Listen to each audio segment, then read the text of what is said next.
She didn't walk into the pawn shop like someone chasing a payout. She walked in like someone asking permission to be taken seriously. The spring sun outside was bright enough to make the glass cases sparkle, but the woman's eyes stayed down, fixed on the faded straps of the old backpack she hugged to her chest. Ray noticed the details that mattered in this business.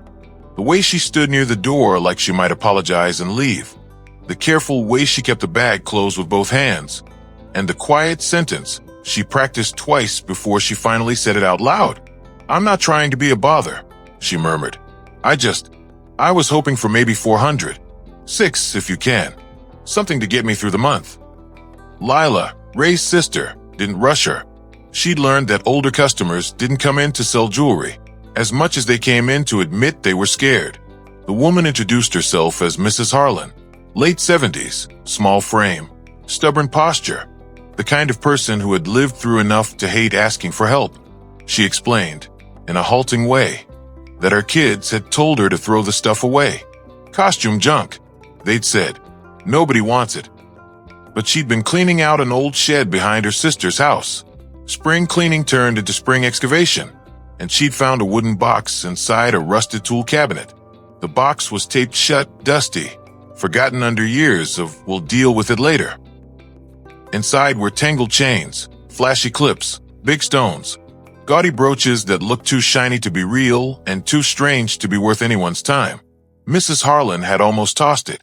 Then she remembered how often people were wrong about what looked cheap. She unzipped the backpack slowly and set the wooden box on the counter like it could embarrass her. When Lila lifted the lid, the contents spilled light in the most suspicious way. Yellow shine, exaggerated sparkle, pieces that looked like they belonged in a costume closet. Chunky rings with oversized stones, hair clips shaped like flowers, a bracelet that was almost comically heavy, and brooches so bold they looked fake on principle. Mrs. Harlan gave a thin, nervous laugh. "See, it's ridiculous," she said. "My aunt liked loud things. She wasn't rich. None of us were. That's why I'm only asking for a few hundred. I figured you might be able to sell it to someone who does plays." Ray didn't laugh. He picked up one clip, just one, and turned it under the light without making a show of it. The metal didn't feel like hollow costume. It felt dense. The clasp didn't feel like cheap bendy wire. It snapped with clean tension. Lila watched his face change by a fraction, not into greed, but into that careful seriousness that meant hold on.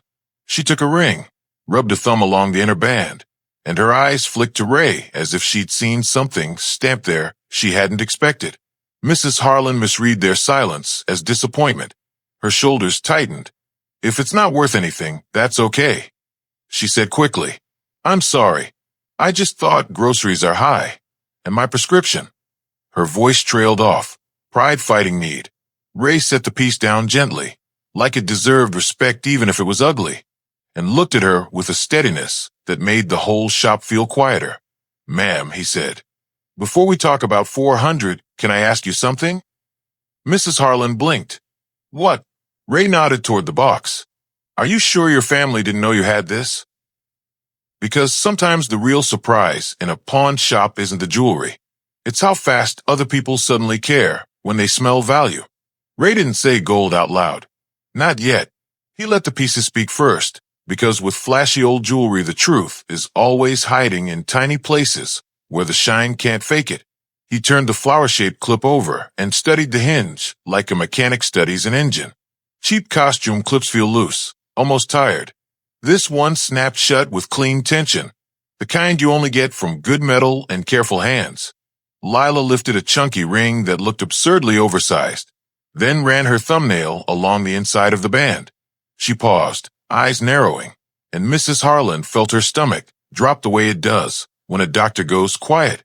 "What is it?" she asked, already bracing for embarrassment. Lila didn't answer immediately. She set the ring under the light and angled it until the inner stamp flashed, tiny, half-worn, but real. Mrs. Harlan leaned forward, then stopped herself, afraid to look too eager. Ray spoke gently, like he was trying not to scare a bird. "Your aunt's taste was loud," he said, "but loud doesn't always mean fake." They worked through the box in a rhythm that felt almost hypnotic. A bracelet that looked like plastic at first glance turned out to be heavy enough to pull your wrist down. A brooch shaped like a bird, too sparkly, too theatrical, had stones set with the kind of precision costume jewelry never bothers with.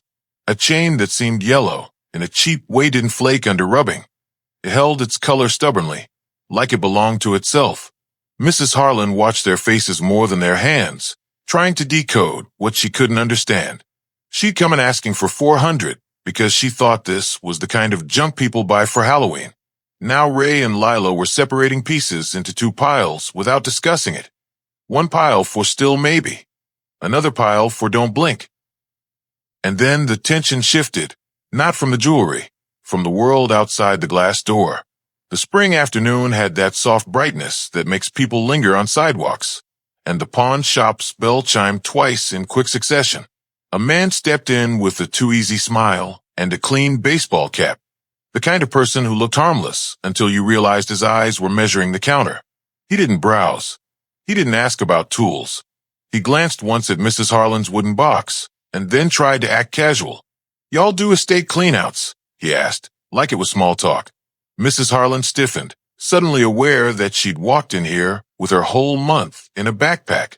Ray kept his voice friendly, but it had a quiet edge. "We buy what people bring us," he said.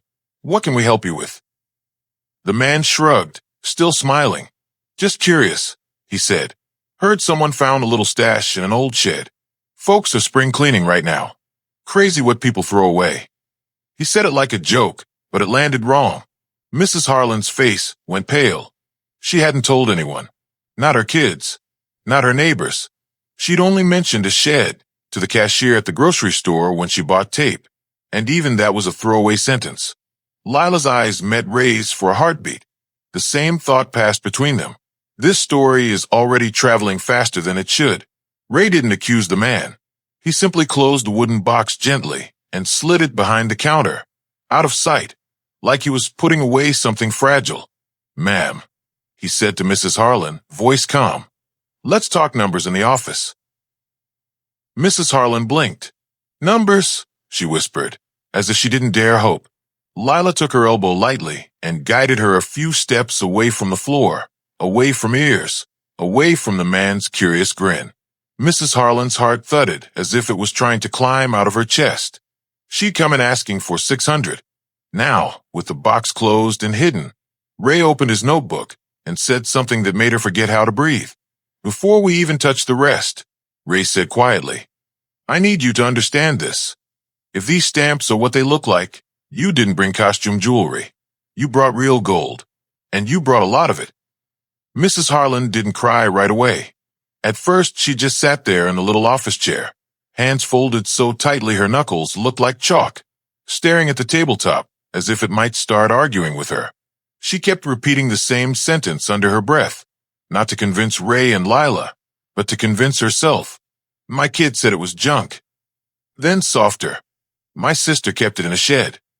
Then, like the truth was too big to hold without shrinking it. "I only needed a few hundred." Ray let the silence do its work. In a pawn shop, the moment you rush someone's emotions is the moment they stop trusting you. Lila slid a cup of water across the desk and said gently, "Tell me what you needed the money for." Mrs. Harlan hesitated, then admitted it in the plainest way. Groceries, a prescription she'd been stretching, a utility bill that had started coming with warning color on it. It wasn't a dramatic tragedy. It was the slow squeeze that makes older people feel invisible. Ray opened the wooden box again, but this time he didn't handle it like a mystery. He handled it like a responsibility. He separated the pieces that tested as gold and the pieces that were simply flashy costume. Because yes, there were some fakes in the mix, just enough to fool a person who didn't know better. That was the genius of the collection. It looked loud, even cheap, like a drawer of stage jewelry. But scattered through it were real items, heavy bracelets, stamped rings, clips with gold backs, brooches with stones, set the way cheap pieces never bothered to set them. Mrs. Harlan watched Ray's careful hands and started to understand something she'd never let herself believe. Her aunt hadn't been ridiculous. Her aunt had been hiding value in plain sight, in a style that made people underestimate her. Lila turned one bird brooch over and found a repair mark, old solder work. done by someone who cared enough to keep it wearable. She wore these, Lila said softly. This wasn't a fantasy drawer. This was her life. The man in the clean cap drifted toward the office door once, trying to listen, but Ray stepped out and blocked him without raising his voice. "We're busy," he said calmly. "Shop's closed for appraisal." The man's smile returned, thinner now. "I can wait," he said. Ray nodded. "You can wait outside." The man left, but not quickly. Through the front window, Mrs. Harlan saw him pause on the sidewalk, glance back, and tap something on his phone. Her stomach tightened again, until Ray returned and sat across from her like a wall. "He can text whoever he wants," Ray said. "He can't change what's true." Then Ray told her the number. He didn't drop it like a brag. He laid it down like a fact, based on the weight, the stamps, the real stones, and what he could confidently stand behind. The box was worth well over $10,000, closer to 12, depending on which pieces they sold as is, and which they grouped. Mrs. Harlan blinked like she didn't understand English anymore. That's not possible," she whispered, and the words sounded like grief, not joy. Ray's voice stayed steady. "You came in asking for 600, he said. "If I gave you 600, I'd be taking advantage of you. We don't do that here." Lila watched Mrs. Harlan's face change, shock first, then fear, then something that looked like relief fighting its way through years of caution. When the final payout was ready, Mrs. Harlan's hand shook so hard Lila had to help her hold the envelope. It wasn't lottery rich. It was better than that. It was breathe again money. It was stop choosing between medicine and food money. Mrs. Harlan stood up, and for a second she looked smaller than she had when she walked in, like the weight she carried had finally been set down. "I'm going to tell my children," she said, voice thin. Then she surprised herself and laughed, one sharp little sound that turned into tears she couldn't stop. "They told me to throw it away," she sobbed, covering her mouth. "They told me nobody wanted it." Lila stepped around the desk and hugged her without asking, because some moments in a pawn shop stopped being business for a minute. Mrs. Harlan came back a week later, not with more jewelry, but with a grocery store cake in a plastic dome and a card written in shaky handwriting. She'd filled her prescriptions. She'd paid the bill that had been haunting her mailbox. She'd bought herself new shoes, not fancy ones, just shoes that didn't hurt. And she'd put a little aside, the way careful people do, because careful people don't forget what panic feels like. She didn't talk like a woman who'd won. She talked like a woman who'd been given her dignity back. Ray didn't hang the card in the window. He slid it into the drawer behind the counter, where the shop kept its quiet victories, because that's what their pawn shop really sold. When you stripped away the glass and neon, not just money, but the rare moment when somebody who's been dismissed walks out feeling seen.